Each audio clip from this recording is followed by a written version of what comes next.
Mesdames et messieurs, merci de prendre le temps d'actualité dans ce tout premier numéro de la revue des presse de l'année 2026 et c'est parti. À Luanda, Tshisekedi et Lorenzo mitonnent le dialogue, rapporte le tabloïd Ouragan. Cette visite de travail s'inscrit dans la continuité d'échanges stratégiques axés sur l'examen des initiatives régionales et internationales dans les cadres poursuivis de Washington et de Doha. Rapporte Ouragan. L'objectif affiché est de renforcer la cohérence diplomatique et politique des efforts en cours, même si la situation sécuritaire demeure volatile sur le terrain. Aux yeux des observateurs, ces deux rencontres rapprochées traduisent une volonté politique affirmée de Kinshasa et Luanda d'éviter l'enlisement des processus de médiation et d'aboutir à des avancées concrètes tant sur les plans sécuritaires que politiques. Un autre gros sujet à la une, Nzangi se rebelle, rapporte le tri hebdomadaire panafricain que l'Afrique Africa News.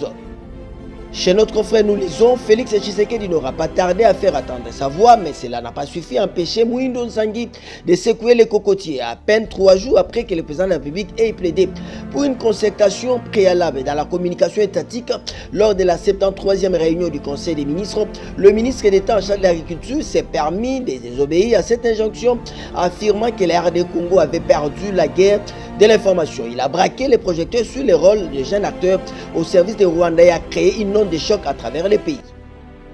Autre sujet, la RDC décrète zéro reconnaissance juridique des actes du M23, rapporte le Code d'information générale, le quotidien.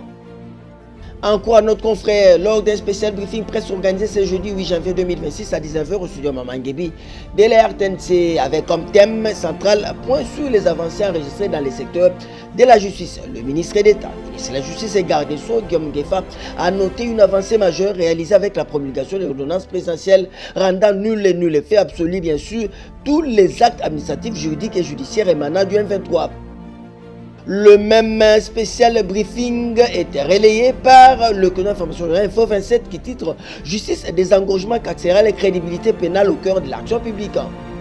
Pour notre confrère, présent ce briefing, Patrick Bouya Katemboué, ministre de la Communication et Médias et porte-parole du gouvernement, inscrit ces mesures dans une dynamique politique plus large, celle d'un État qui attend réaffirmer son autorité par des institutions crédibles plutôt que par des annonces spectaculaires. À travers ces décisions, l'exécutif trace une ligne, réformer sans fragiliser, assainir sans céder aux pressions, une justice plus structurée, plus lisible et plus respectée demeure l'un des pliants annoncés de l'action gouvernementale.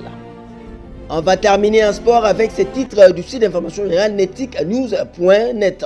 Cannes 2025, Sylvie Ndaye salue la bonne prise en charge de la délégation congolaise par Didier Boudimbo au Maroc. Dans une interview exclusive accordée à Netic News ce mercredi 7 janvier, Sylvie Ndaye, fille de l'illustre légende Pierre Ndaye Moulamba, a tenu à rendre vivement hommage à l'homme derrière l'organisation impeccable du séjour de la délégation congolaise au Maroc, le ministre des Sports et Loisirs, M. Didier Boudimbo. Pendant toutes ces périodes de la CAN, nous étions très bien logés dans les hôtels les plus huppés de Casablanca. On a perçu nos primes d'encouragement en bonne et due forme, a témoigné Sylvie Ndaye. Au-delà de la performance sportive, elle a souligné la qualité humaine et professionnelle exceptionnelle du ministre Boudimbo, dont la gestion rigoureuse et l'engagement sans faille ont marqué les esprits. Ça n'est donc fini pour cette revue de presse. Prenez rendez-vous pour demain, tous derrière nos phares d'essai. Bendele Koyate Congolais Téléma.